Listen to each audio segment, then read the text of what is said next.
যাক বাবা, স্কুলের বার্ষিক পরীক্ষা শেষ হলো। এখন নতুন ক্লাসে ওঠার আগে কয়েকদিন মজা করা যাবে।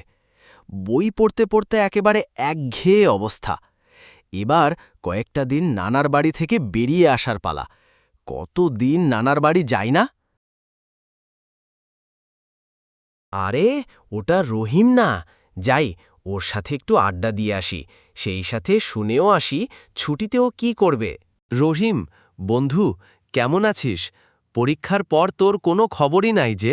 এই তো বন্ধু, আছি ভালো। আর বলিস না বন্ধু, দাদিমা হঠাৎ অসুস্থ হয়ে পড়েছে। সেজন্য আর কি তোদের সাথে 3 দিন দেখা হয়নি।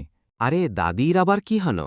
আরে আর বলিস না, দাদি অজু করতে গিয়ে পড়ে গেছে, অগত্যা পাটা গেল মোচকে। তাই তাকে হসপিটালে নিয়ে গিয়েছিলাম, আজকে সকালে নিয়ে এসেছি।